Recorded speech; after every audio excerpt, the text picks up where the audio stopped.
Hello everyone, and welcome to my General Hospital official channel. I hope everyone is having a wonderful day. Before we begin, please hit the subscribe button and give this video a thumbs up. Drew had been replaying the moment of the shooting in his mind ever since he woke up in the hospital. The doctors told him it was a miracle he survived, but the bigger miracle was that he remembered nothing about who pulled the trigger. All he had were flashes, darkness, a figure with trembling hands, the sound of someone whispering "I'm sorry" before everything went black. Now, back at the penthouse, he paced restlessly. Someone knows something. Someone has to, he muttered to himself, clenching and unclenching his fists. Sam had tried to convince him to rest, but Drew needed answers. He needed justice. And something in his gut told him the truth was far more twisted than he had imagined. Michael's tension was obvious the minute Drew walked into the Quartermain mansion. His jaw tightened, his eyes flicked nervously toward the staircase, and his voice cracked slightly as he said, "Drew, I wasn't expecting you."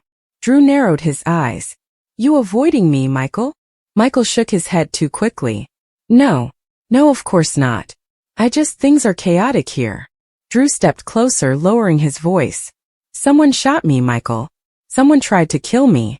And I need to know why. You look like you already know the truth." Michael's throat tightened visibly, and he exhaled sharply. "Drew, please. Just drop this. For your own sake." That only made Drew angrier.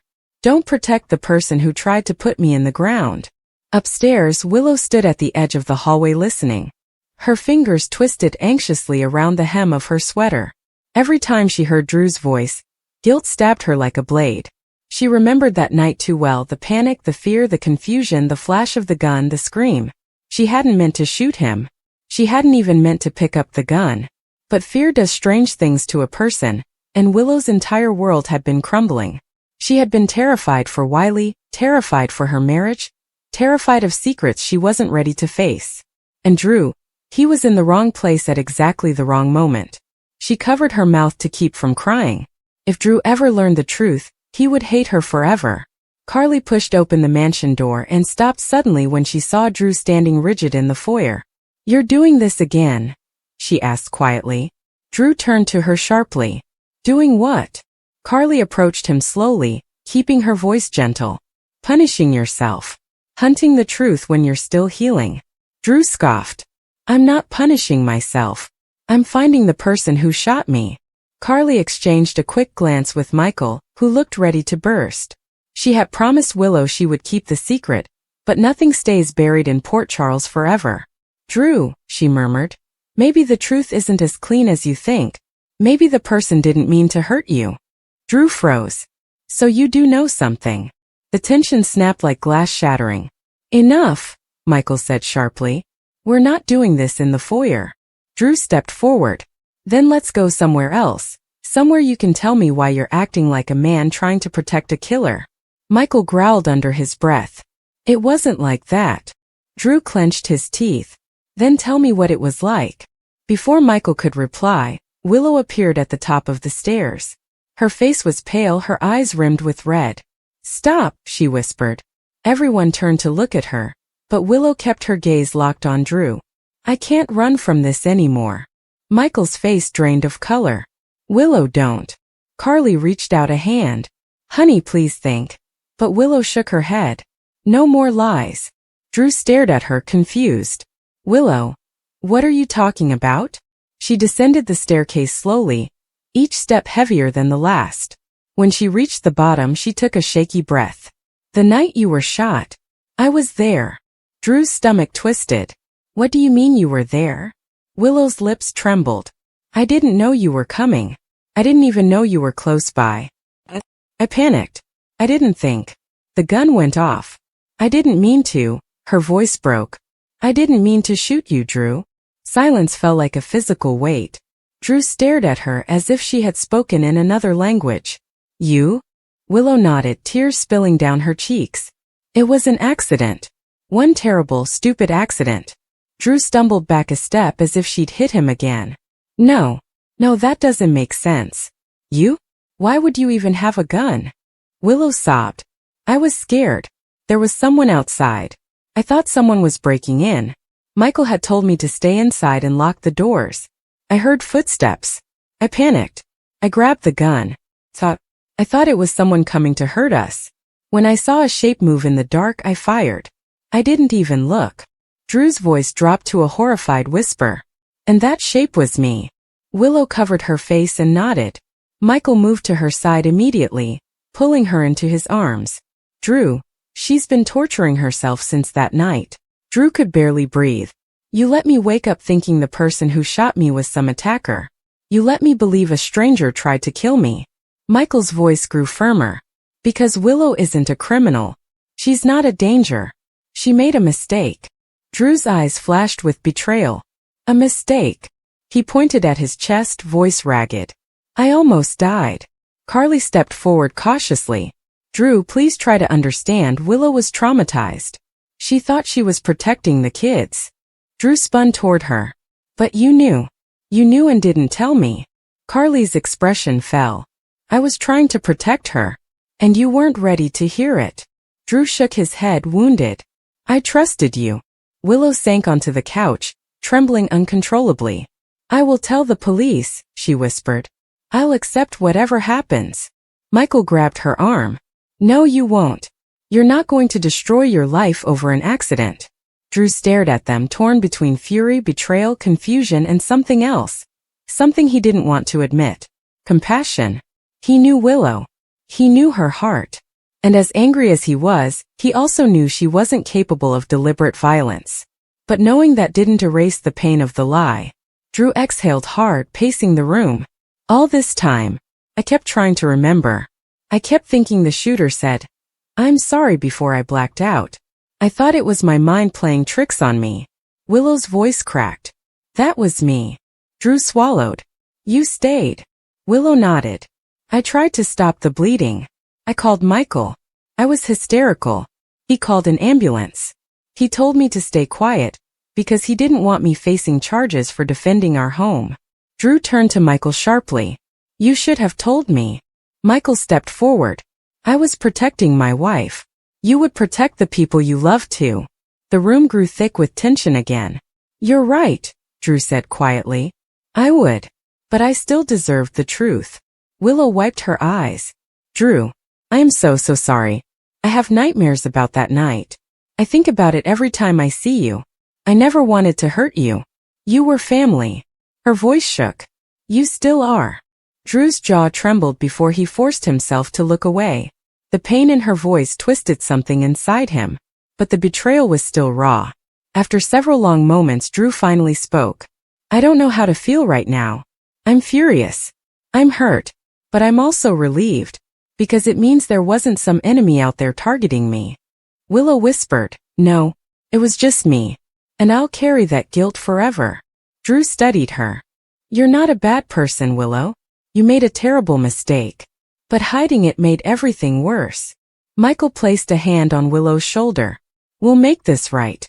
Whatever you need from us, even if it's distance. We'll give it to you. Carly stepped closer to Drew. What do you want to do? Drew closed his eyes, inhaling sharply. I need time. And space. And honesty from now on. He looked at Willow again, softer than before. I'm not going to the police. I'm not destroying your life. But I can't pretend this didn't happen. Willow nodded, crying quietly. I understand. Drew headed for the door. I'm staying away for a while. All of you need to figure out how to rebuild trust in your own house. And I need to rebuild it in mine. Michael opened his mouth to speak, but Drew held up a hand. Not now. He stepped out into the cold Port Charles air, the truth finally heavy on his shoulders. The person who shot him wasn't an enemy. It wasn't a villain. It was Willow, gentle, kind, guilt-ridden Willow. And somehow that truth hurt more than any bullet ever could. But as he walked away, Drew realized something else too. Forgiveness would come eventually. But trust? That would take far longer to heal than the wound ever did. The silence in Drew Kane's penthouse was profound. A heavy, suffocating blanket that seemed to absorb all light and sound. He stood by the floor-to-ceiling windows, staring out at the Port Charles skyline without really seeing it. The city's usual glitter was just a blur of meaningless light. His body, the one that had been meticulously rebuilt through sweat and sheer force of will in that godforsaken prison, was taut with a tension no physical therapy could address. The memory was a live wire, sparking and dangerous, threatening to short-circuit his hard-won composure. The warehouse. The searing white-hot impact that had torn through his side. The smell of cordite and damp concrete. The terrifying feeling of his own blood, warm and insistent, spreading beneath his fingers as the world tilted and went gray. For months that memory had been a dark, formless monster in his nightmares, its face obscured by shadow and pain. Now the monster had a name. And the name was Willow Tate. It wasn't supposed to be her. In the chaotic aftermath, through the fog of recovery and the grim business of investigating his own attempted murder, his mind had circled around the usual suspects. Victor Cassadine lingering network, a disgruntled enemy from his corporate past, a random tragic case of mistaken identity. He had braced himself for the revelation to be someone he hated. He was not prepared for it to be someone he cared for, someone he considered family. The process of uncovering the truth had been methodical, a grim parallel to his old work as a Navy SEAL and intelligence operative. Clues were fragments. A ballistic report that matched a gun with a specific obscure history. A timeline of movements that fateful night that kept pointing toward a nexus he couldn't reconcile. A hesitant, guilt-ridden glance from a peripheral player who knew more than they were saying. He had pieced it together with a cold, detached focus, a part of him hoping his own conclusions were flawed. But the evidence was a damning mosaic, and at its center was Willow's portrait. The final confirmation had come just hours ago, not from a police report or a surveillance tape, but from a tense, tearful confession spun from desperation. It wasn't Willow who broke first. It was someone trying to protect her, someone whose own web of lies had finally snapped under the weight. The story that tumbled out was a tragedy of errors, a Shakespearean farce played with live ammunition. It was about Michael. Always Michael. Willow, in a state of paralyzing fear and misguided protectiveness, had believed Drew was a direct, imminent threat to Michael's life. The specifics of the threat were nebulous, born of Victor Cassadine's psychological manipulations, and the general atmosphere of paranoia that seemed to seep into the very bricks of Port Charles. Someone, a ghost from Victor's regime, a whisper in her ear, had convinced her that Drew's actions, his investigations, his very presence, were leading Michael into a trap from which he would not escape. In her mind, she wasn't shooting an innocent man. She was removing a weapon aimed at the heart of the man she loved, the father of her child. She had gotten a gun. She hadn't known how to use it properly. She had followed him to the warehouse district, her hands slippery with sweat on the steering wheel, her breath coming in short, panicked gasps. She hadn't meant to kill him, she would later claim in her own defense. She just wanted to stop him. To scare him, to make him leave Port Charles. But in the dark, with the echo of her own frantic heartbeat in her ears, she had pulled the trigger. The recoil had shocked her, the sound had deafened her, and the sight of him falling had shattered her. She had fled, leaving him to bleed out on the cold concrete, the gun discarded in the river. Drew replayed the narrative in his head, each iteration more horrifying than the last. The sheer, staggering incompetence of it was almost as galling as the betrayal. She hadn't hired a professional. She hadn't even confronted him. She had taken a shot in the dark, literally, and nearly ended his life based on a rumor, a fear, a lie. His survival wasn't due to her mercy or her skill. It was pure, dumb luck and the swift response of Carly, who had been meeting him there. A corrosive wave of anger, hot and immediate, washed over him. It was a clean, righteous anger and he clung to it. She had taken a year of his life. She had stolen the easy strength from his body, replacing it with pain and the memory of pain. She had forced him into a convalescence where he was weak, dependent, a shadow of himself. She had made him a victim in his own story, a role Drew Kane had spent a lifetime fighting against. He had survived purgatory, the bleakest hell imaginable, only to be nearly erased by a terrified young woman with a grudge she didn't even truly own. But beneath the anger, cold and deep, was the horror of the personal violation. Willow was not a stranger. She was the gentle, kind-hearted woman who had nursed his brother Jason through his own crises. She was the devoted mother to Wiley, a child Drew himself had come to love as part of his extended, chaotic family. She was Michael's wife, the center of his world. She had sat at Thanksgiving tables with him. She had shared worries about the children. She had smiled at him with genuine warmth. All that time, had she been looking at him and seeing a monster? Had she been wrestling with guilt, or had she simply compartmentalized, burying the axe so deep she could almost believe it never happened? The duality was mind-breaking. The Willow he knew, the one who advocated for peace, who preached forgiveness, who was the very portrait of compassionate strength, and the Willow who had pulled the trigger in that warehouse were two different people. Yet they inhabited the same body. Which one was real? Was the kindness a facade? Or was the shooter a temporary aberration? A creature of fear that had momentarily possessed her? He didn't know which possibility was more terrifying. His thoughts spiraled to Michael. Michael, who had stood by him, who had been a brother in every way that mattered. Michael, whose righteous fury on Drew's behalf during the investigation had been a cornerstone of his support system. The irony was a bitter pill that choked him. Michael had been raging against a phantom, while the culprit slept in his bed, wept on his shoulder, shared his life. What would this do to him? The betrayal was not just against Drew. It was a thermonuclear device set at the heart of Michael's entire existence. It would destroy his trust, his marriage, his sense of reality. Drew felt a pang of anguish for his nephew, a protectiveness that somehow absurdly cut through his own rage. And then there was Wiley, an innocent caught in the crossfire of adult mistakes, lies, and violence. What future awaited a child whose mother was an attempted murderer, and whose victim was a beloved member of his own family? The stability Willow and Michael had fought so hard to build for that little boy was now built on a foundation of sand, and the tide was coming in. Drew pushed away from the window, pacing the length of the spacious room. His side ached, a phantom pain that had become a constant companion, but now it felt like a brand, a physical manifestation of Willow's crime. He thought about Jason, his stoic, morally rigid brother. What would Jason do? The answer was almost simple. Jason would assess the threat and neutralize it. He would operate in a world of clear lines. You protect your family, you eliminate dangers. In Jason's calculus, Willow had become a danger. But this wasn't a mob war or a Cassadine plot. This was the mother of his nephew's child. This was family. The lines weren't just blurred. They were obliterated. He considered the law. He could go to the police.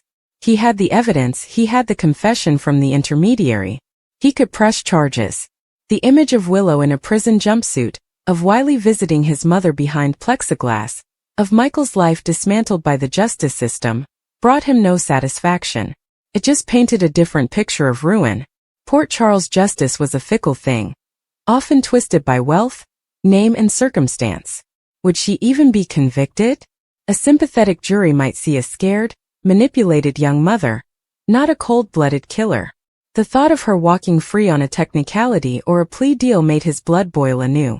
Yet the thought of being the one to send her away, to make Wiley an orphan in all but name, felt equally untenable. This was the trap.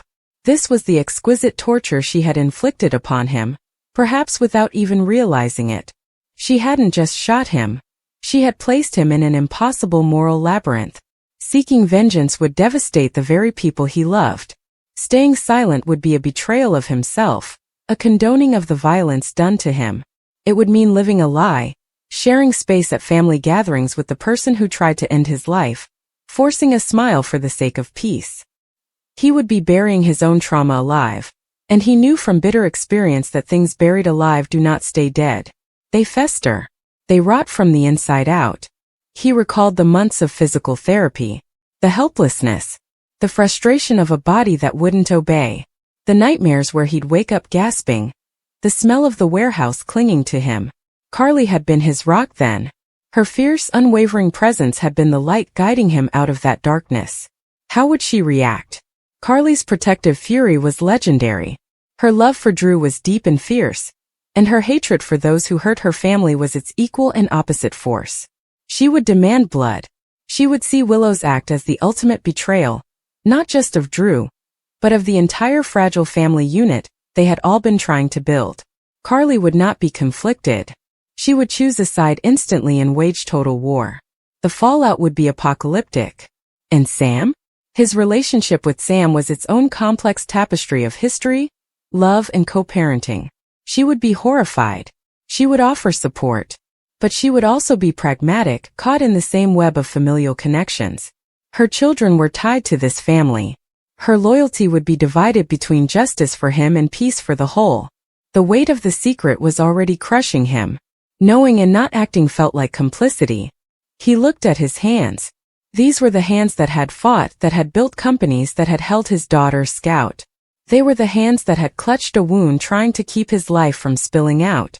And the person who had caused that wound was now living her life, reading bedtime stories, kissing her husband, playing the role of the perfect daughter-in-law to Carly, of all people. A fresh, nauseating thought struck him. The kindness. Since his recovery, Willow had been especially kind to him. She had brought him meals when he was too weak to cook. She had asked after his health with what seemed like genuine concern. Was that kindness born of guilt? Was every sympathetic smile, every gentle inquiry, a form of penance? Or was it a calculated performance to throw him off the scent, to keep him from looking too closely at her? The generosity now seemed grotesque, a layer of poison icing on a cake of betrayal. Had she looked into his eyes as he thanked her and felt a thrill of relief that her secret was safe? Or had she felt the gut-wrenching stab of remorse? He needed to know. He needed to see her face when she realized he knew.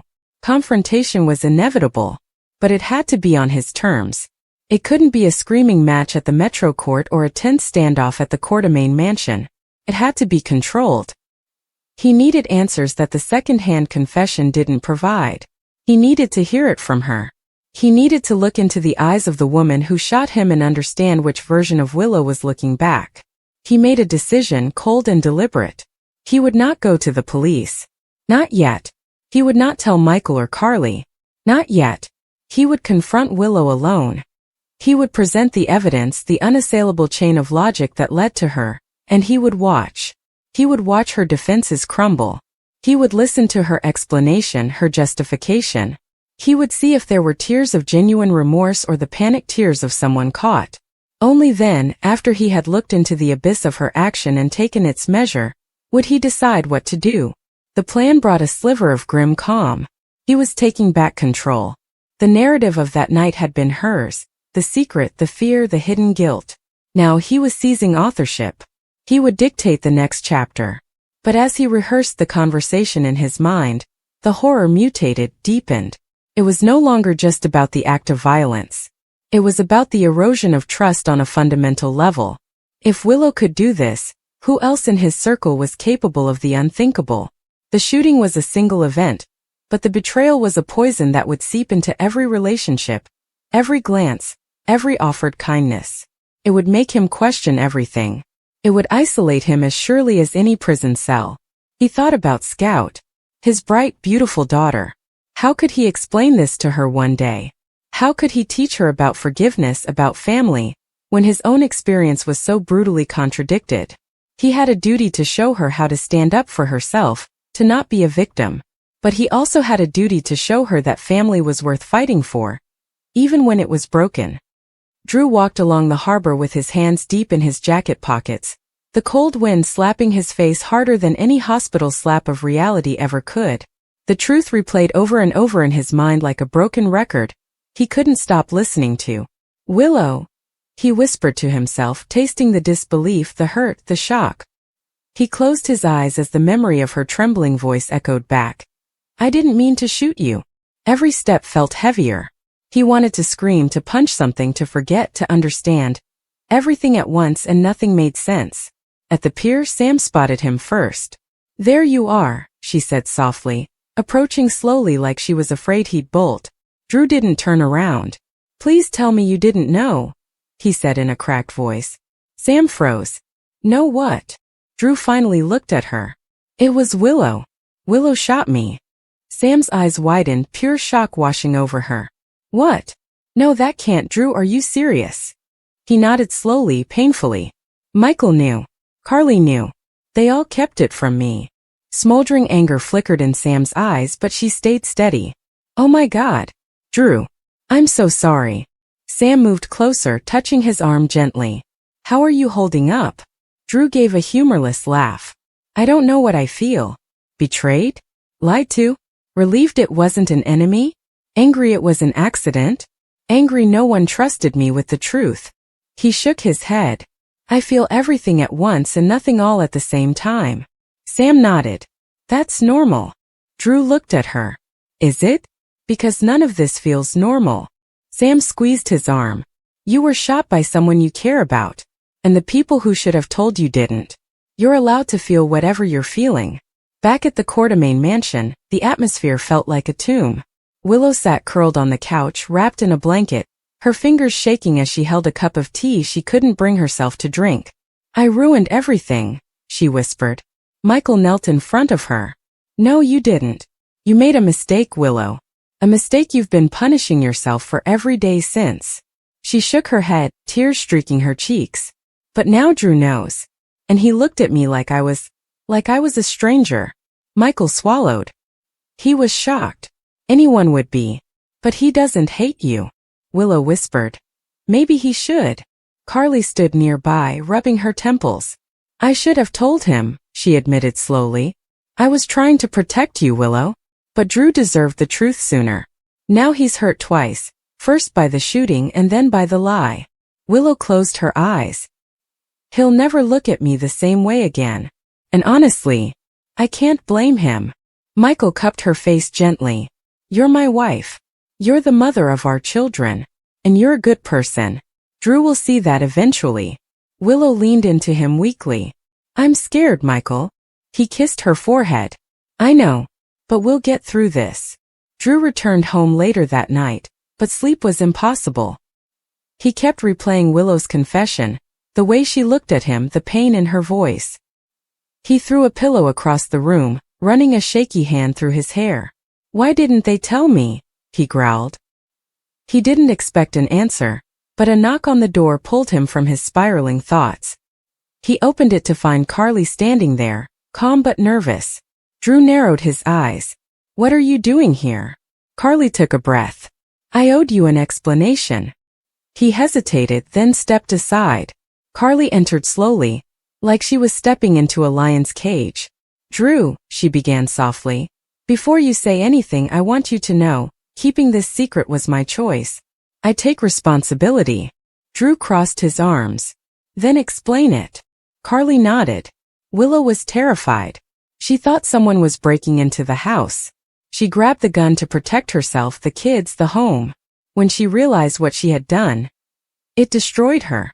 She begged us not to tell you until she could gather the courage. Drew barked a bitter laugh. Courage? That's what you call letting me walk around clueless while everyone else knew. Carly flinched. I was trying to protect her.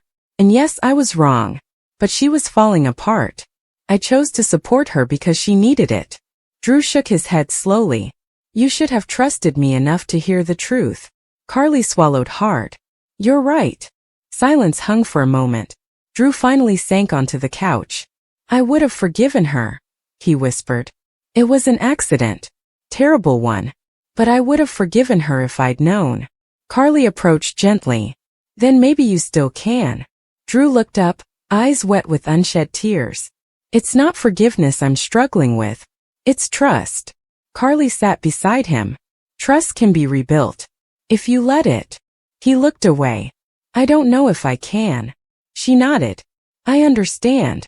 Rising slowly, she paused at the door. Drew. Don't shut Willow out forever. She's breaking under the weight of this. Drew didn't answer. Carly exhaled softly, then left him alone with his thoughts. The following morning, Willow woke early. She slipped out of bed quietly, her face pale and exhausted. Michael stirred.